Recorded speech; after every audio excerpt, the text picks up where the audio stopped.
கிறிஸ்தவம் என்பது அன்பினால் கட்டப்பட்டது. இயேசு இந்த உலகத்துல வந்ததன் நோக்கமே அன்பை இந்த உலகத்துல போதிப்பதற்காக வந்தார். ஆமென். நாமெல்லாம் பாவிகளாக இருக்கும் பொழுது இயேசு இந்த உலகத்துல தன்னுடைய ஜீவனை இந்த உலகத்துல ஒரு ஜீவ பலியாக கொண்டு வந்து கொடுத்தார். அப்படித்தானே? எப்போ, அதாவது அந்த காலத்துல இருந்த அந்த 12 கோத்திரங்கள் இருக்கு இல்லையா, இஸ்ரவேல் ஜனங்களுடைய 12 கோத்திரமும் பாவத்தின் அடிமைத்தனத்தில் இருந்த காலம்.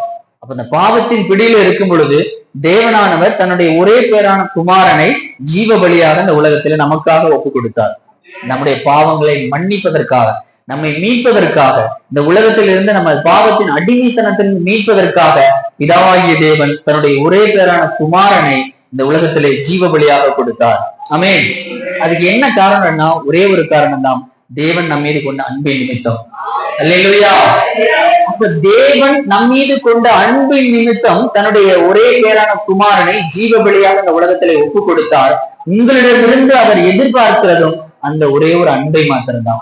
அல்லேலூயா. அதுவும் எப்படி நேசிக்கணும்னா முழு இருதயத்தோடும் முழு பலத்தோடும். நீங்க ஒரு ஜெபிக்கும் போது கூட உங்களுடைய முழு பலத்தோட நீங்க ஜெபிக்கணும். ஆமென்.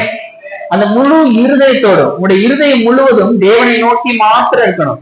இங்க உட்காந்துட்டு மத்தியானக்கு, ஞாயிற்றுக்கிழமை மத்தியானம் வீட்டுல என்ன குழம்பு, என்ன சாம்பார், என்ன சிக்கன், மட்டன், அதை யோசிச்சுட்டு கூடாது. நம்முடைய இருதயம் முழுவதும் தேவனை நோக்கி இருக்க வேண்டும். அல்லேலூயா.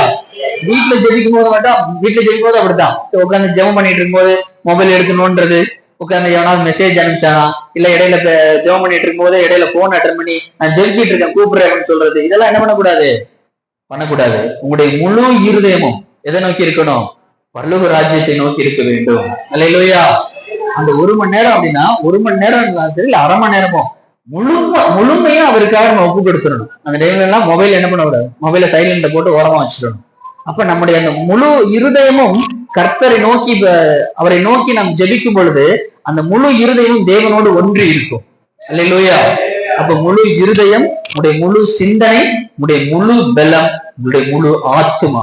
ஆமென். உங்களுக்குள்ள இருக்கக்கூடிய இந்த ஆத்மாவும் அவரை நோக்கி ஜெபிக்க வேண்டும். அந்த முழுமையா உங்களை நீங்க ஒப்பு கொடுத்து அவர் மீது அன்பு செலுத்தும் பொழுது அந்த அன்பு உங்களை முழுமையான ஒரு மனுஷனாக, உங்களுடைய ஆத்மாவை இந்த உலகத்தை விட்டு போகும்போது உங்களை பரலோக ராஜ்யத்திற்கு கொண்டு போக சேர்க்கக்கூடிய உங்களை தகுதிப்படுத்துகிறது.